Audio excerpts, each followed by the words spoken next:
tú en mí, para que sean perfeccionados en unidad, para que el mundo sepa que tú me enviaste y que los amaste tal como me has amado a mí.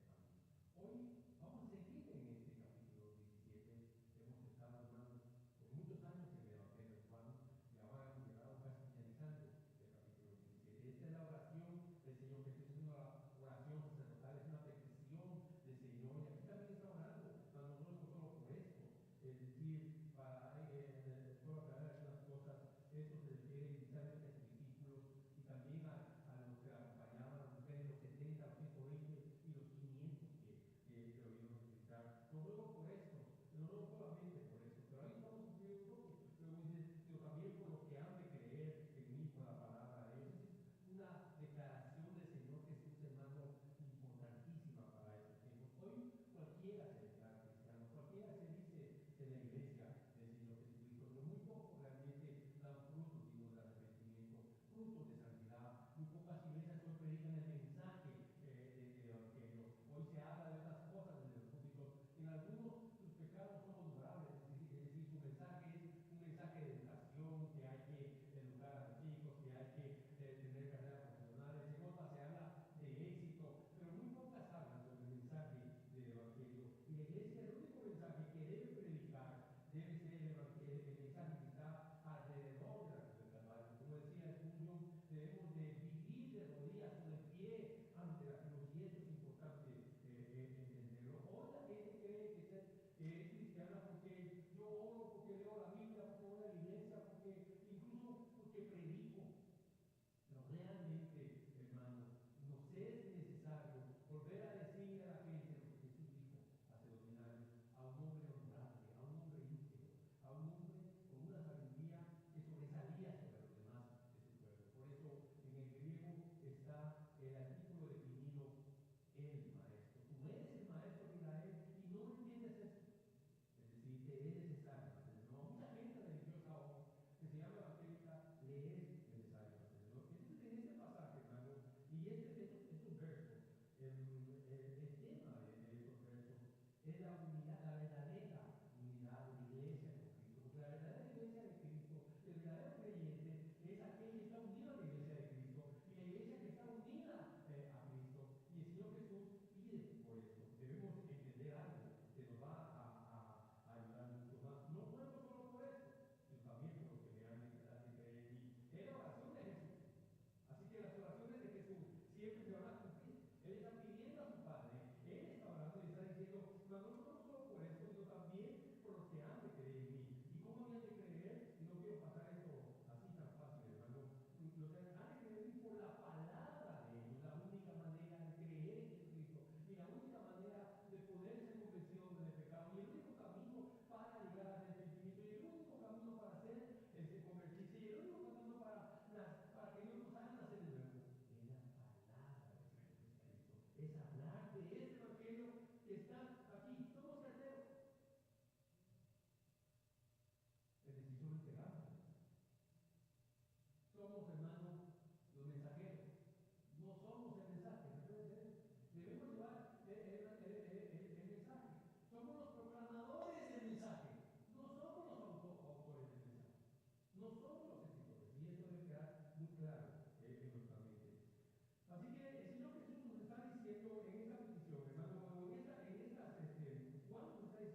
aquellos que lideraban la iglesia. Muchos de esos frutos no eran frutos de arrepentimiento, sino que eran frutos de gente pecaminosa. Y por eso es importante entender esto, para que todos sean uno. La iglesia entre sí debe mostrar la gloria del amor. Usted ha oído que se nos dice que el vínculo de la unidad es la paz. Y decimos eso porque lo leemos nosotros en Efesios, pero eso hay que explicarlo con otro verso que nos habla que el vínculo de la unidad es el amor, porque es el amor de Cristo, el amor del Padre, el que da a su Hijo para que tomara nuestro lugar en la cruz del Calvario. Y es ese amor, y así lo va a entender ahora usted, y es ese amor de Cristo que también derrama su vida en la cruz del Calvario, que hace la paz con Dios, nos reconcilia. Dios se reconcilia con los hombres para que los hombres se reconcilien con Dios. Y esa paz, hermano, que viene, escuche esto, del amor de Dios, hace que la unidad sea posible con Dios Padre, pero que el vínculo de la unidad es ese amor que trajo consigo la reconciliación con Dios, que trajo consigo la paz con Dios. ¿Me estoy explicando? ¿Está entendiendo lo que le estoy diciendo? Así que esto es muy importante porque nosotros, la unidad de la iglesia, si está unida con Cristo, está anclada en esto. Escuche esto. Para que todos sean uno, y sigue de Jesús, como tú, oh Padre, estás en mí y yo en ti. Así que Jesús está diciendo que la unidad de la iglesia no va a ser idéntica a la unidad del Padre y el Hijo, porque la unidad del Padre y el Hijo es eterna, es perfecta, es espiritual. Y nosotros no somos espirituales como Dios, no somos eternos como Dios, y no hemos sido autoexistentes como Dios. Pero está diciendo que será como la unidad entre el Padre y el Hijo si estamos en Cristo. Nuestra unidad con Él es una unidad, hermano, en amor, es una unidad en una mente, es decir, que nosotros entre nosotros tengamos esa unidad, una unidad en santidad. Por eso usted empieza a entender que no se trata solo de venir a la iglesia, sino de exhortarnos los unos a los otros, de edificarnos los unos a los otros, de amarnos los unos a los otros, de no mentirnos los unos a los otros, de no mordernos los unos a los otros. Todos esos que son 24 que aparecen en las cartas apostólicas, son 24 en forma imperativa, es decir, son mandamientos que muestran la verdadera unidad de la iglesia. Perdonaos los unos a los otros. ¿Usted alguna vez ha ofendido a alguien? ¿Sí? ¿O usted solo lo ofenden? Levanten la mano a los ofendidos. ¿Verdad que siempre estamos que nos ofendieron y nos ofendieron y nos ofendieron? Pero nosotros también ofendemos, hermano. Si no es que ofendemos más de lo que nos ofenden. Mas no ruego solo por esto, sino también por los que han de creer en mí por la palabra de ellos, para que todos sean uno, como tú, Padre, como tú, oh Padre, estás en mí y yo en ti. Ellos son uno en esencia, son uno en espíritu, son uno eternamente. Si algo debemos de rescatar de esta verdad, es que la iglesia de Cristo debe ser una en la fe, un solo bautismo, un solo Dios y Padre, un solo Espíritu. No puede haber otro mensaje. Cuando hay otro mensaje, debemos sospechar. Yo crecí, y usted también, hemos crecido en un movimiento donde se le da demasiada autoridad al ministro, donde el ministro pareciera el Mesías de esa nueva generación. Cuando el ministro solo tiene autoridad, ¿cuándo qué? Cuando abre la Biblia. Y oiga, y todavía cuando la Biblia todavía no tiene autoridad, cuando dice solamente lo que la Biblia dice. De lo contrario, no tiene ninguna autoridad.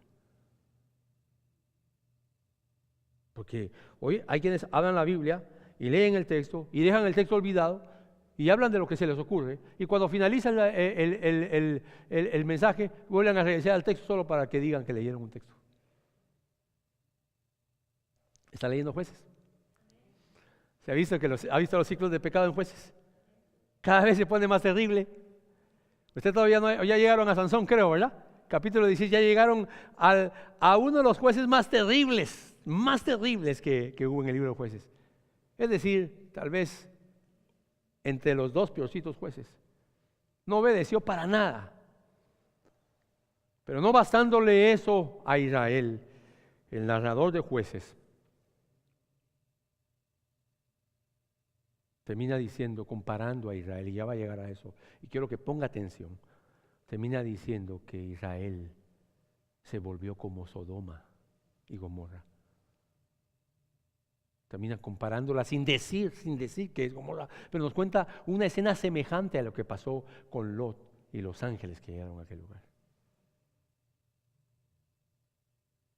Porque al final el libro de los jueces nos va a mostrar una verdad inmutable. El hombre no puede hacer nada por el hombre. Los líderes del pueblo de Israel, del pueblo de Dios, no podían hacer nada. ¿Sabe qué está mostrando el narrador de Jueces? Que el hombre es malo y por eso necesita un solo rey, un solo Mesías, un solo Señor, y ese es Jesucristo. Usted no necesita un pastor, usted necesita al gran pastor de nuestras almas. Nosotros solo somos colaboradores, como dijo en este caso Pablo. El versículo 21, para que todos sean uno como tú, oh Padre, estás en mí y yo en ti. Que también, mire, ese también está conectado a esto. Como tú y yo somos uno, que también, es decir, aquí está el ancla, que también ellos estén en nosotros. Y esto me encanta, hermano. Para que ellos estén en nosotros, es decir, en Cristo. Para que ellos estén en nosotros. Pero escuche cómo finaliza este versículo. Que también ellos, es decir, todos los creyentes de todas las épocas, todos aquellos que el Espíritu Santo ha traído a Cristo, estén en nosotros para que el mundo crea que tú me enviaste. Es decir, yo cuando leía esto, mi pregunta era, ¿cómo va a creer el mundo que Dios envió a Jesús? ¿Qué es lo que está diciendo Jesús aquí? Está diciendo que la iglesia sea una, eso está diciendo, pero que no sea una como el Real Madrid, un solo equipo, o el Barcelona, o una nación para pelear, no, que sean uno como tú y yo, como tú, yo estoy en ti, que ellos estén en mí. Es una unidad santa, una unidad espiritual, que ellos sean uno. Pero ¿cuál es el propósito de que seamos uno? ¿Me está entendiendo? Mira la pregunta que le hago y lo voy a leer para que usted responda. ¿Cuál es el propósito? ¿Qué es lo que está diciendo Jesús? ¿Por qué apela a la unidad? ¿Por qué pide al Padre de la unidad de la iglesia en Él como Él está en el Padre? ¿Cuál es el propósito? Aquí está la respuesta. Escuche esto. Para que todos sean uno, como tú, Padre, estás en mí y yo en ti, que también ellos estén en nosotros, para que el mundo crea que tú me enviaste. Es el testimonio vivencial de la iglesia. Y entonces aquí tenemos nosotros que ir a Juan. Cuando Juan, bueno, estamos en Juan, pero cuando Juan puntualmente, hermano, dice una verdad tremenda, y Juan dice,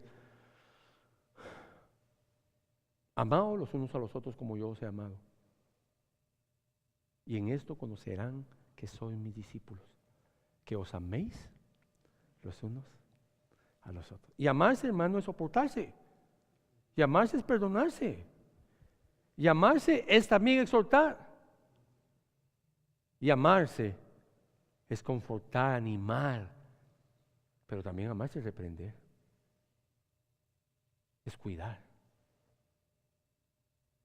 Tal vez una de las grandes evidencias de que la iglesia es la iglesia de Cristo es que entre ellos se aman. Y eso glorifica a Cristo. Eso lo está diciendo el texto, no me lo estoy inventando yo. Que también ellos estén en nosotros para que el mundo crea que tú me enviaste. La gloria que me diste les he dado para que ellos sean uno, así como nosotros somos uno. Entonces, primero nos está hablando de qué unidad. Luego nos habla del propósito de la unidad, para que crean, para que el mundo crea que Dios envió a Jesús. Mire la responsabilidad de la iglesia.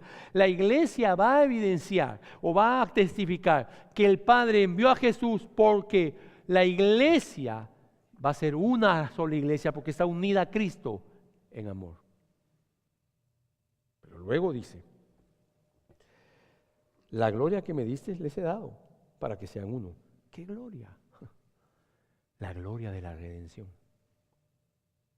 Y en esa gloria de la redención está la gloria de la gracia, la gloria de su misericordia, la gloria de su paz, la gloria de su perdón. Pero todo esto, hermano, no estaría completo si no mencionamos esto, la gloria de su amor. Porque aquí está implícito y luego lo dice explícitamente. El amor, se lo voy a leer para que vea que no me estoy saliendo del tema o no estoy sacando del contexto o poniéndole al texto un pensamiento que no está en él. La gloria que me diste les he dado para que sean uno, así como nosotros somos uno, yo en ellos y tú en mí, para que sean perfeccionados en unidad, para que el mundo sepa que tú me enviaste y que los amaste, tal como me has amado a mí. Entonces es la gloria de su amor. ¿Cómo lo amó Dios a usted? Bueno, de tal manera amó Dios al mundo, que ha dado a su Hijo unigénito, pero detengámonos, porque aquí hay cosas que no se están explicando.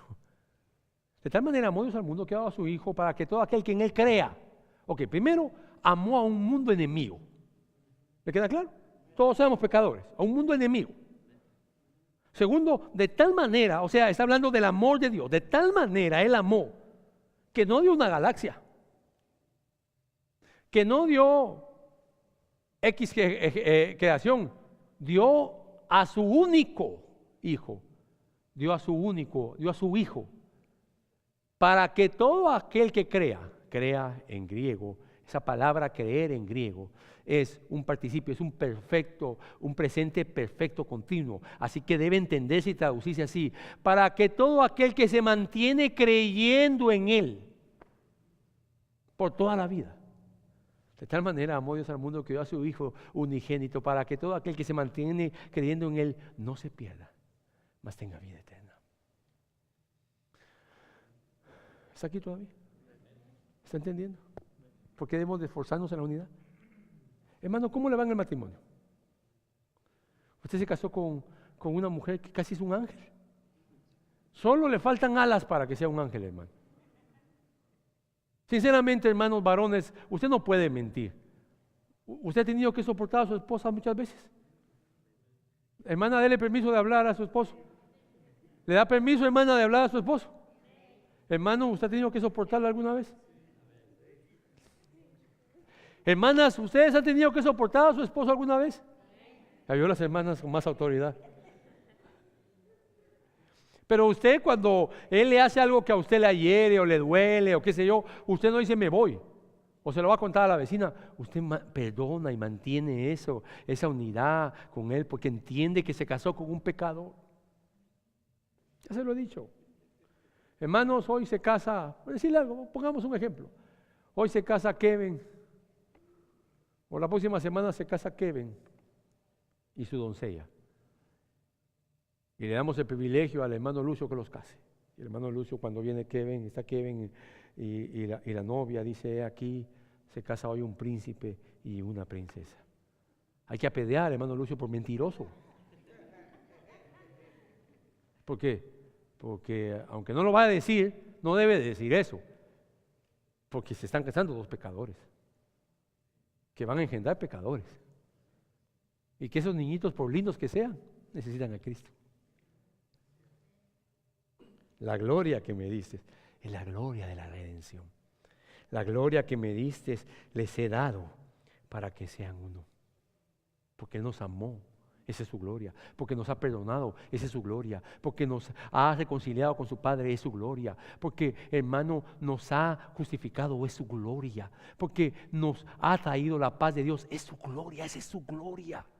Porque nos ha dado de su gracia, su gloria. Porque nos ha dado de su misericordia, su gloria.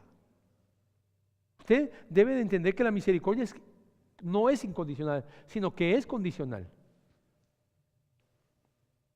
También el perdón es condicional. Si perdonamos, seremos perdonados. Pero nosotros todos los días consumimos perdón. ¿Usted consume perdón? Qué terrible es escuchar a alguien que acusa a otra persona, sí, que este pecador anda hablando de mí, qué feo es. Pero usted también es pecador. ¿Sabe cuál es la diferencia? Y espero que se le quede esto. Algunos somos pecadores honorables. Y otros somos pecadores terribles. Yo soy pecador terrible, una vez se lo digo. A mí no me va a poner entre los honorables. Pero algunos son pecadores honorables. Dice, yo nunca he robado, nunca he matado a nadie, nunca he adulterado, nunca he fornicado, nunca he robado, nunca he estado en un ciclo de mentira, yo no he hecho esto, no he hecho aquello. Y Nicodemo hubiera tenido razón si dice todo eso. Era un pecador honorable, pero era pecador.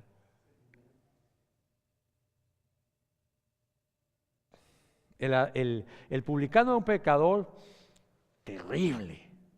Y el fariseo era un pecador honorable, pero bien orgulloso, pero honorable. Igual que Nicodemo, era terriblemente orgulloso. ¿Usted dónde está? La verdad es que no me importa dónde está. Al final todos somos pecadores. Eso quiere decir que no podemos señalar a alguien. Cuando yo me entero, por ejemplo, que Kaylee anda hablando de mí y me enciendo, hermano, que como que fuera el demonio de Tasmania, y me voy hacia ella y le digo un montón, se me está olvidando que yo también soy pecador y que por la gloria de su paz, de su misericordia, porque ya se lo he dicho y me encanta decir esto, hermano, que de la misericordia. ¿Se acuerda que la misericordia? Bueno, hay que hablar por lo menos unos 10 domingos sobre misericordia, ¿verdad? Pero definámoslo en algo. ¿Qué es la misericordia? Es cuando no recibimos lo que merecemos. Que merecemos el fuego del lago de fuego, el fuego de las profundidades, el castigo de Dios, la ira de Dios, las tinieblas, pero todo eso lo llevó Jesús en la cruz del Calvario. La ira de su Padre. Dios lo abandonó. Las tinieblas llegaron a Él. Nunca, nunca Jesús se le había acercado, pero ni siquiera un pecado a una mía de Él. Y ahora el pecado de nosotros estaba sobre Él. Se hizo maldición. Y todo eso lo merecíamos nosotros, todo eso se llama misericordia. Y aquí está en el texto, la gloria que me diste les he dado para que sean uno. ¿Qué gloria? Ah, hermano, la gloria de que a usted lo llamen el siervo de Dios. Que ya no sabe ni qué hacer con Twitter porque tiene 1 millón de seguidores. La gloria que me diste les he dado para que sean uno, así como nosotros somos uno. Yo en ellos y tú en mí. Aquí está el ancla de esa unidad. Yo en ellos. Cristo no está en un corazón, decía Spurgeon. Cristo no está en el cuarto de un corazón, donde en la sala de ese corazón está el diablo.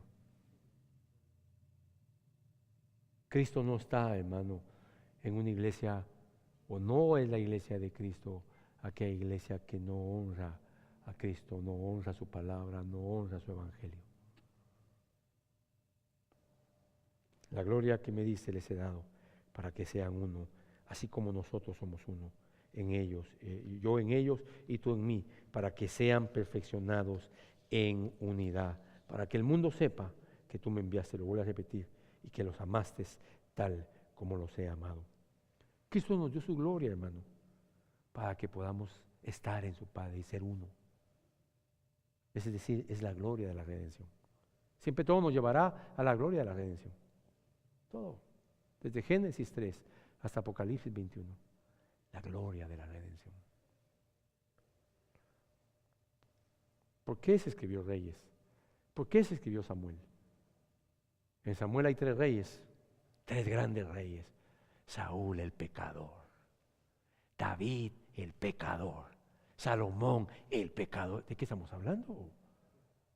La Biblia no, el narrador de Samuel, que en su primera parte de Samuel, y que también se cree que es el narrador de Jueces, el narrador de Samuel, hermano, no está diciendo, escuche esto, no está queriendo engrandecer a David y luego a Salomón, no. El narrador de Samuel está glorificando a Dios.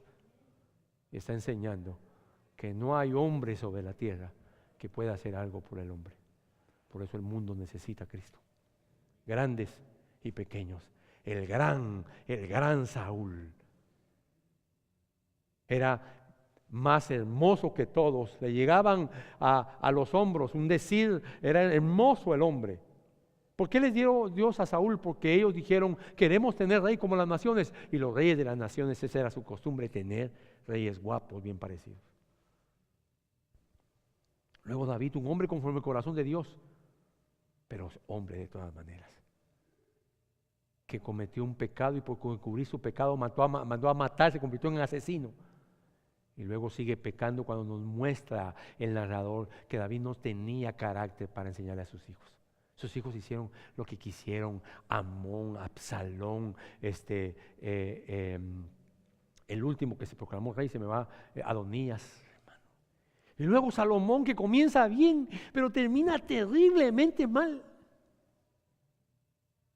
La Biblia es tan tremenda que igual que Manasés comienza terriblemente mal, 36 años, y sacrificó a sus hijos en el altar, a sus propios hijos en Israel, en lugares altos, porque metió a diferentes dioses, y luego se llevaron cautivo a la generación de Manasés. Y él, escuche esto, llegando él a Babilonia, se arrodilló y se arrepintió, y llegó el profeta y le dijo que por cuanto se había arrepentido, entonces Dios lo volvió de nuevo a Judá. Y hizo las cosas bien en los últimos años. No pudo reparar lo malo que había hecho en Judá. Entonces, ¿cómo caminamos? Como Sansón, que comenzó mal y termina en Reyes. Luego la Biblia nos especifica otra cosa. En Reyes termina como apóstata. Pero Manasés comienza mal y termina bien. ¿Sabe qué nos está diciendo la Biblia? La gloria que les di, la gloria de la redención, de su gracia, de su misericordia. Podríamos llamarle hoy la gloria del Evangelio. Vamos a finalizar, hermano. Dios nos dio esa gloria para que entre nosotros podamos ser uno. Nos amemos los unos a los otros. La esencia de la gloria de la iglesia es amarse los unos a los otros. El vínculo de esa unidad es el amarnos como Cristo nos amó. Eso implica soportarnos, eso implica perdonarnos. Eso implica, hermano, también exhortarnos los unos a los otros. ¿Cómo está usted en ese tema? ¿Realmente usted pertenece a la iglesia de Cristo? ¿Realmente usted vive todos los días delante de la cruz? Cierre sus ojos.